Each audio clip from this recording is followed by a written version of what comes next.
Today is Tuesday, January 6th, 2026. This is Quick Start from CBN News. I'm Dan Andros. A defiant Maduro says he's innocent. We'll have that top story and more on today's podcast, where we bring you news from a Christian perspective. Don't forget to subscribe and leave a rating. You can email us as well.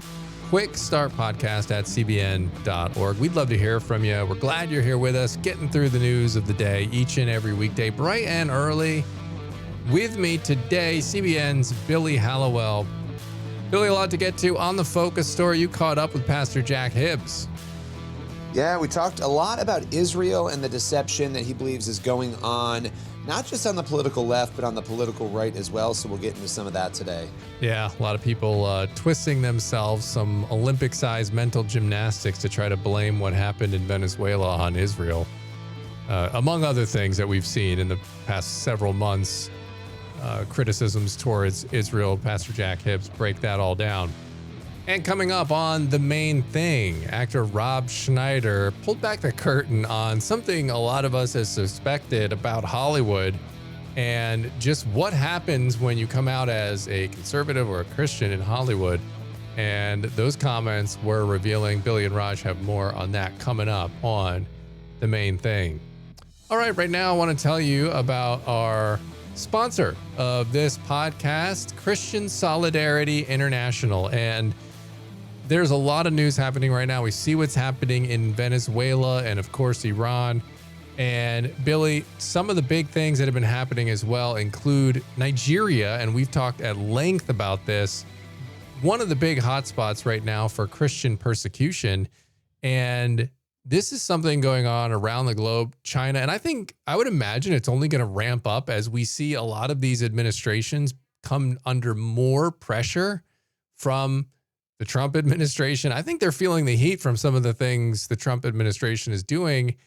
And you got to imagine that a lot of Christians here are going to be just, the chaos is going to kind of sow even more chaos on that front. Yeah, no, absolutely. I mean, you know, it's interesting. America is taking a different handling of this. The way that the Trump administration is going after it is different from what we've seen. And it does seem like the hand of the Nigerian government in particular has been forced on this. And I think what's interesting is it sends a message to other countries who might be doing this, who aren't yet in the bullseye on this, that, hey, if you're persecuting Christians, maybe you might not want to do that because you may face retribution for it. So people will have different opinions on it, but it is interesting because it does seem like it has been effective to some degree in getting not just international attention, but forcing the hand of the government there to do maybe the right thing. Yeah, absolutely. And listen, we've partnered with CSI because they are doing great work being the hands and feet of Jesus on the ground in some of these heavily persecuted areas. They are coming alongside pastors. They're coming alongside Christian communities, helping them after their villages and their towns have been ransacked and destroyed and pastors thrown in jail, all these horrific things that are going on. CSI is there on the ground, helping, coming alongside, rebuilding. They're praying, they're bringing the gospel with them. If you want to take part in that and you want to help out, here's a tangible way you can do it. Go to csi-usa.org and get yourself involved there. Obviously, we're always praying. Never cease to do that. Here's another thing you can do, csi-usa.org. All right, we're going to go to the news in 90 seconds now. And ousted Venezuelan leader Nicolás Maduro made a defiant stand in New York in the federal courtroom yesterday, pleading not guilty to charges of narco-terrorism, drug trafficking, and weapons possession. He was captured, of course, in a bold U.S. military raid over the weekend that was personally greenlit by President Trump. Maduro declared himself Venezuela's rightful president, even though virtually nobody except for a few of their staunchest allies agrees with that assessment. But he called his arrest a kidnapping and insisted he's a, quote, innocent, decent man. His wife also entered a not guilty plea on similar counts. No bail was requested, and the judge set the next hearing for March 17th. Meanwhile, Governor Tim Walz, the 2024 Democratic vice presidential nominee, has abruptly dropped his bid for a third term as governor just days into 2026. The move comes amid explosive fallout from a massive fraud scandal rocking the state's child care and welfare programs, where federal probes estimate billions in taxpayer dollars potentially stolen, much of it linked to schemes involving Somali-run daycares and nonprofits. Those are just some of today's top headlines. You can check out more stories over at cbnnews.com. And Billy, this daycare, this Somali daycare thing really blew up when we were kind of all heading into holiday break here. And man, a citizen journalist, essentially, although he has a YouTube channel, this guy, I'm forgetting what his name is off the top of my head, but I think it's Nick something, but you've probably seen the clips here. He's the guy with the GoPro camera walking around, and he just decided to go to where these clinics or these daycare facilities are listed. And time again, he found places with no kids there. Sometimes there were dozens of them within a block or two, and they were all slated to get millions of dollars. Really, really, one of them was actually a house, a really nice house. And the people were mad that he showed up there saying, is this a daycare? Because this is where it's listed. And so that was pretty shocking stuff. And you got to wonder, and it's not much of a stretch to assume that Governor Walz, the buck stops at the top on that kind of level fraud, that there's just no surviving this politically when that happens under your watch. And lo and behold, he's out of the race.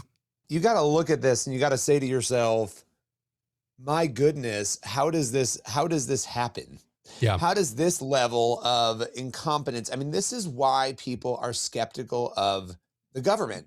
This is why people have concerns about how money is spent. And, it's going to take time to probably hash through all the details on this, but I'm betting this is just the beginning of citizen journalists looking at different states, because who knows? Could this be going on other places? We shall find out, I'm sure, very soon. Right. And, it's either incompetence or it's worse. It's intentional. And this is something that has been sort of planned by people high up and enacting it as a way. I mean, look at the clips of the Minnesota mayor dancing around with all the Somali music and everything. It's got a lot of people frustrated. It's like, it seems like we can celebrate every country here on the planet except for America. You do that, and then you're some crazy, nationalist running around, right? But yet we can sit there and celebrate every other flag. And I think people are sick of that, and especially if taxpayer money is getting used and abused in this way. I mean, I just have to imagine this is why Tim Walz is out, because he's either legally not surviving this or politically not surviving this. But stay tuned to CBN News. Wow. All right, we're going to go to the focus story now. And Pastor Jack Hibbs believes there's a rampant deception afoot that is confusing and confounding Christians and others when it comes to Israel. So what's the story here? Yeah, this is interesting. I connected with him right after the Bondi Beach attack, in mid-December, and he said he immediately recognized the horrific pattern that we saw on October 7th, that you had Hamas obviously going after Israel. He said it feels like the beginning of something that history has recorded over the centuries, and that is the rise of Islamic jihad. He said that really, when you look at all these different events, there's a theological reason that the Jewish people are so often the target of so much hatred and chaos. He said, what has history shown? He said, if you go back to Egypt, Babylon, he listed all these different empires, the Medo-Persian Empire, the Assyrian Empire, the Grecian Empire, the Roman Empire. He said, you can just go back to every empire that's ever been, and the target has been the Jewish people. Now, either they got really, really bad luck, or there's something that has a spiritual connection to it. Maybe the God of the Bible wrote all this stuff out, telling us why it's happening, and that Israel does have a day of reckoning coming for its sake. And what he meant by that day of reckoning, he's talking about a day when Israel will be relieved from the nations that have persecuted, murdered, and taken their land. And so, it's interesting because a lot of people are debating this right now. So having people like Jack Hibbs and, you've got people like Greg Laurie who are speaking out and saying, no, we should be defending Israel. You don't really understand what's happening here. That's been interesting to watch. Really has. What did he say about the spiritual and physical realms in general? Yeah, this is where it got interesting because he said that he believes what we're seeing in the world today physically is a manifestation of what's happening in the world of the invisible spiritual realm. Now, that's Ephesians 6, right? There's a battle going on that is spiritual. He really lamented this anti-Israel sentiment, anti-Semitism that we're seeing on both sides of the political aisle. For a long time, it was really the political left that was being critiqued for this. Now you've got conservatives, prominent conservatives as well, who are being lumped in. A lot of people see them as being anti-Israel or even anti-Semitic. And he believes that a lot of this goes into this issue of deception.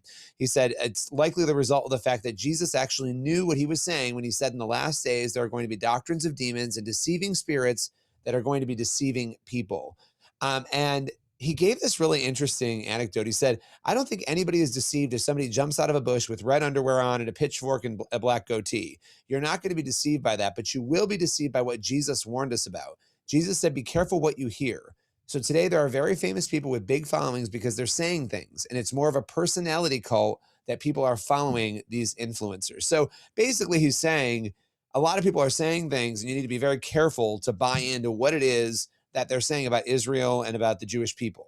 Yeah, 100%. And, we were looking in church over the weekend at Jeremiah, and the pastor pointed out that Jeremiah was not popular. If you look at him and you say, well, let's just look at the people who have the most people around them, and they've got the most followers and the most people listening, you wouldn't consider Jeremiah a success in modern times. He only had a couple people that listened to him. But he was doing what God wanted him to do. So we have to use discernment on that front. So what did Hibbs say about deception? Yeah. So with all of this, he said that rather than the material, he believes some of what's being said and that we're seeing is actually being fed by the demonic. He said, behind it all, there are doctrines of demons and deceiving spirits that are manipulating people, just like we might sit down and play chess. We're thinking it all out. We're playing it out on a board. And from time to time, we actually move our piece. There's a lot of spiritual stuff going on in the invisible realm. And from time to time, you see the piece move in the physical realm on the table. And so he said a lot of pieces are moving very rapidly right now, and that Christians need to be watchful and careful on these issues. Yeah. And it's really incumbent, again, that we just really, we were talking about it on the podcast yesterday, Billy, reading scripture and diving into scripture for the year. I mean, this is where we're going to get truth. This is where we're going to get discernment from. This is where we're going to get wisdom from, is the word of God. So make sure that we are tethering ourselves to that, making that commitment so that we're not tossed to and fro by the wind and the waves of every doctrine.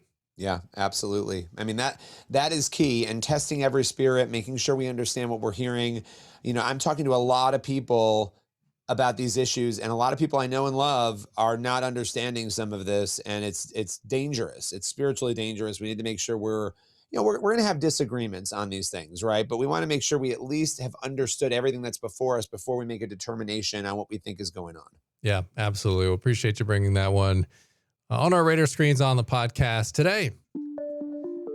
And that's going to lead us to the main thing now. And as we discussed at the top here, Rob Schneider had some eye-opening comments about Hollywood. Long suspected people have known that, hey, maybe Hollywood's not the most friendly place for conservatives, but Rob Schneider recently opened up and pulled back the curtain on some of what happens when you out yourself as maybe having some conservative views or some Christian views in Hollywood. What happens to your career? What happens to your life? He talked about that, and Raj and Billy break it down here on today's main thing. But I remember him being a really good American, loving America. And I remember him, this is a guy who marched with Martin Luther King early, like 1961, before it was, cause celebrity. I mean, with Marlon Brando. These guys realized where the country needed to go. So we need to have equal rights. We needed to have a society that didn't judge people based on the color of their skin. And he was there. And then years later, just rejected by the liberal intelligentsia because he just happened to be a conservative. And I think that's shameful. I think that's a rot in the soul of Hollywood. And I think today's blacklisting of conservatives is the same thing. I think it's at its core, it is adding to its destruction. And I think we are seeing Hollywood completely dismantle itself. I'm joined today by CBN's Raj Nair. Now, there's a lot to talk about here. We're obviously in a holiday week still, and this interview stuck out to me because you have this actor who has achieved a ton of success talking about how there's really only a one-mindedness in Hollywood, that people like Mark Ruffalo, another actor, he can speak out, he can support Democratic candidates, liberal candidates, and this goes for both faith and politics, right? But yet, if somebody like Rob Schneider speaks up and says, hey, I support Donald Trump or I support some other person, they then find themselves on the chopping block, potentially not able to get work. This is interesting. It's something we've known about for a long time, Raj, but to see people like Rob Schneider step forward and talk about it so openly, it's kind of interesting, is it not? It is. And I think there's actually a lot of exciting and hopeful trends. I think of the fact that, and not to belittle Christian films in the past, but I think Christian films in general are getting a lot better. I took my family to go see David in theaters. I'm like, okay, this is going to be kind of like a subpar animated film. And I'm like, whoa, this was awesome. So there's definitely that. But I also think one of the things that Rob said that I found really interesting, he said, listen, some of these studios, that are located in Hollywood and around LA, they're just going to be open lots. They're going to be real estate here in the next few years because it's just not needed. You can think about the diversification of the film industry. There's a huge film industry happening in Atlanta, places like Cleveland, and then also just you don't need these like gajillion-dollar budgets to make films that are good anymore. People making them, for much less and being more creative. And so I think the grip, the monopoly that Hollywood has had, specifically Hollywood has had on what culture is lessening. And I think Rob pointing out that there is this kind of rot, I think actually almost, I think maybe it's too rotted. Not obviously, but if I've talked about this. I've spent a lot of time in Hollywood. I've worked in Hollywood. And it is kind of an echo chamber, to say the least. And so the fact that there is cracks in the seams of the domination and the singularity of the film industry is a good thing. And the fact that you have people like Rob Schneider and others from the mainstream that are like, yeah, I'm good. Let's at least have the ability to think critically. And so I think a lot of people that were kind of more, if you want to call it mainstream liberal, are like, whoa, what is this? This isn't liberty at all. And so to me, Billy, there's actually a lot of exciting trends in the film industry. And again, just to go back to David, the explicitly Christian film industry has now, in my opinion, reached the level of the mainstream animations, the Pixars of the world. And so we're definitely headed in a very exciting direction. Yeah, a couple of things to respond to what you said here. He was specifically, when he talked about the rot, the exact quote was, I think that's a rot in the soul of Hollywood. He then went on to say there's a difference between when liberal actors speak out or conservative actors. Again, we've seen this in the faith space.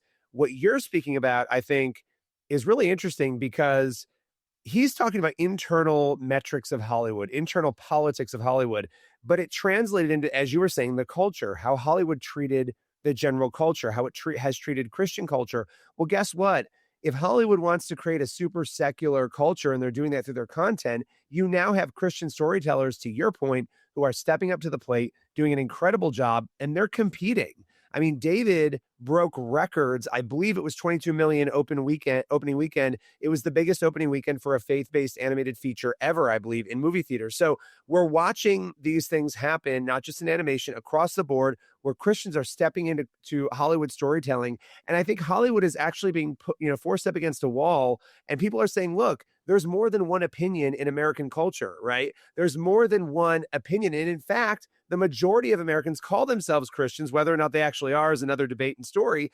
But why is Christianity being ignored or not given proper framing? Well, guess what? Now it is. People are stepping up. And I think we're seeing people like Rob Schneider and others get bolder and be more willing to say, hey, you know what? We've experienced that there's something not equal here. And by the way, let me just add this. whether you're a conservative or a liberal, whether you're a Christian or a non-Christian, the idea that ideas are so dangerous that they should not be allowed in, that is a real problem, because not only does it hurt the people whose ideas are rejected, if you're a liberal on a college campus, let's say, and you're not allowing conservative perspective, you're never being challenged. Your thoughts are never being challenged to refine what you actually believe. So this becomes a danger, not just for those being iced out, but also for those whose ideas are never, ever being challenged. All right. Appreciate that conversation there. And that's going to leave us with time on the podcast today for one last thing. We've got John 8:32, and you will know the truth, and the truth will set you free. It's a simple verse. We've got to cling to the truth, not our feelings, not what we assume is true, not what we want to be true, but the actual truth. Yeah. Amen to that. And what a weight lifted off when you live in the truth and when you seek the truth. It'll set you free, free indeed. Great spot to leave it on the podcast today. As always, get on over to cbnnews.com and faithwire.com for more news from a Christian perspective, and partner with us helping Christians in need who are persecuted around the globe. Christian Solidarity International, providing life-saving resources. CSI-USA.org. God bless. See you back here tomorrow.